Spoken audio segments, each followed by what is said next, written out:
ఈయన చెప్తూ ఉంటే దేవతలు పితృదేవతలు అందరూ వింటున్నారటండి. అప్పుడు అంటున్నాడు ఇంకా ప్రజలతో, ఎటువంటి వాడు ఈయన అని వాళ్ళు కీర్తిస్తూ ఉంటే ఆయన చెప్తున్న మాటలు చాలా విశేషమైన మాటలు ఇక్కడ చెప్తున్నాడు. ఆ మాటలు నేటి సమాజానికి పనికొచ్చేది. ఉద్ధరేత్కరం రాజా ప్రజాధర్మేష్వశిక్షయన్ ప్రజానాం శమలం భుంక్తే భగంచ స్వం జహాతి సహా.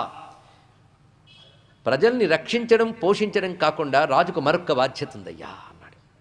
ఎందుకు బాధ్యత ఏర్పడుతుందంటే ప్రజల నుంచి తీసుకున్న కప్పము ద్వారా కదా అతడు పాలన చేస్తూ ఉన్నాడు, పన్నుల ద్వారా. అటువంటప్పుడు ప్రజలకి సౌకర్యాలు సమకూర్చడమే కాకుండా ప్రజల్లో ధర్మబద్ధంగా బ్రతికేలా చూడవలసిన బాధ్యత రాజుది.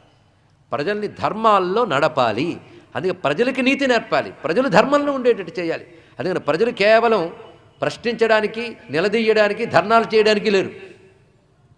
ప్రజలు ధర్మబద్ధులై వాళ్ళ బాధ్యతలు వాళ్ళు చేసేటట్లుగా రాజు వాళ్ళని తీర్చిదిద్దాలి, పాలనా వ్యవస్థ అలా ఉండాలి. అందుకే రాజా ప్రజా ధర్మేషు అశిక్షయన్, ఒకవేళ కానీ ఆ ధర్మంలో నడిపించకుండానే వారి నుంచి పన్నులు తీసుకుంటే ప్రజల పాపం రాజు అనుభవిస్తాడు.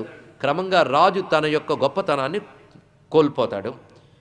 అందుకే మీ అందరికీ ఏం చెప్తున్నానంటే దోషాలను మాత్రమే పట్టుకోకుండా, అంటే దోషాలను గ్రహించే బుద్ధిని విడిచిపెట్టండి ముందు. అది ఎప్పుడు ప్రతిదాలను దోషాలను వెతకకుండా మీరు పాజిటివ్స్ని వెతకండి. ఆ పాజిటివ్ వెతకాలంటే ఉండాల్సింది ఏమిటంటే విష్ణువుపై బుద్ధి పెట్టండి. భగవంతుడిపై బుద్ధి పెట్టిన వాడికి పాజిటివ్ థింకింగ్ వస్తుంది. ఇది చెప్తున్న గొప్ప మాట అండి.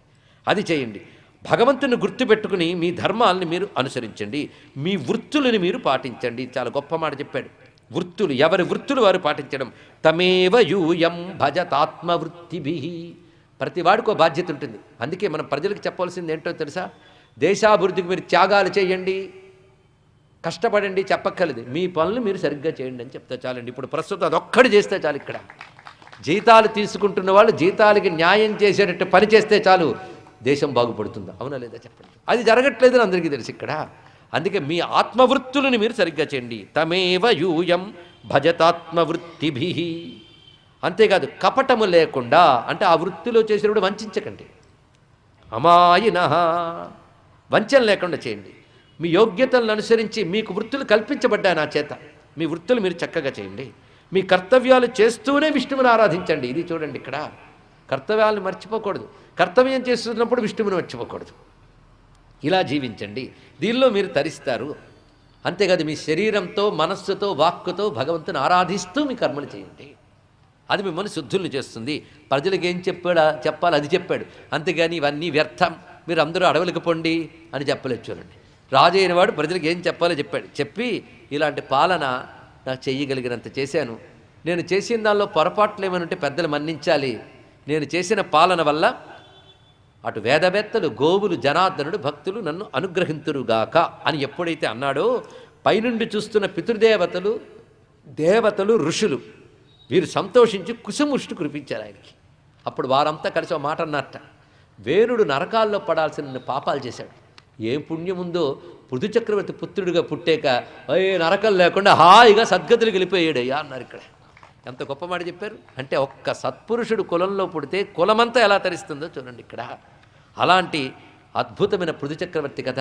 ఆయన ఆ తర్వాత ఇంకా కర్తవ్యాల్ని తన పుత్రుడికి అప్పచెప్పిన తర్వాత, విజితాసుడికి అప్పగించిన తర్వాత ఆయన వద్దకు యజ్ఞములన్నీ చేసి ధ్యానం చేస్తూ ఉన్నటువంటి స్థితిలో సనత్కుమారుల వారు విచ్చేశారు ఇక్కడికి.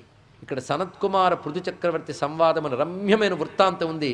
అందులో బ్రహ్మ విద్యా బోధన ఉంటుంది. మొత్తం ఇంతవరకు ధర్మములు చెప్పడం ఒక్క కథలో ఎన్నున్నాయో చూడండి. దీన్ని బట్టి భాగవతం ఒక పుస్తకం కాదు, అనేక పుస్తకాల పెట్టు. ఒక్కొక్క గ్రంథానికి ఒక్కొక్క సప్తాహం కావాలండి, అంత విషయం ఉంది. పృథు చక్రవర్తి చరిత్ర మనం చాలాసేపు చెప్పేశారు మీరు అనుకుంటారు, కానీ ఎంత వదిలేసామో చెప్పేవాడికి తెలుసు. ఎందుకంటే పృథు చక్రవర్తి సనత్కుమార సంవాదం వేదాంత విద్య. ఎందుకండి చెప్పలేదంటే కపిలగీతలో చాలా విన్నాం, అందుకోసం. ఎందుకు వదిలేయడం అంటే ఒకప్పుడు ఇంకో చోట అదే మరొక రూపంలో చెప్పాం గనక వదిలేసాం తప్ప మరొకటి కాదు. అందులో బ్రహ్మ విద్య బోధించి నువ్వు ఆరాధించిన విష్ణువు నీ ఆత్మకు భిన్నుడు కాడు అని భావం కలిగించుతూ భగవంతునితో అభిన్నమైనటువంటి జ్ఞానం ఏదుందో అది కలిగించాడు. దానితో విష్ణువు తప్ప అన్యము పట్టనటువంటి ఆ పారవస్య స్థితికి వెళ్ళిపోయాడు. ఆ స్థితిలోనే మహానుభావుడు ముక్తుడై మిగిలిపోయాడు. అంటే బ్రతకుండగానే జీవన్ముక్తుడై దేహత్యాగంతో ముక్తుడై మిగిలాడు. ఇది పృథు చక్రవర్తి యొక్క దివ్య చరిత్ర. ఇది వినడం వల్ల భూమికి క్షేమం. మనం ఇది చెప్తున్నంతసేపు భూమాత పులకించిపోతుంది తెలుసా. ఆ తల్లి ఆనందిస్తుంది, అందులో సందేహం లేదు. ఆ తల్లుల్లోనే ఉన్నాం కనుక మనందరికీ ఆనందం కలిగిస్తుంది. కనుక నా భూమాత బాగుండుగాక, నా భారత భూమాత క్షేమంగా ఉండుగాక. సనాతన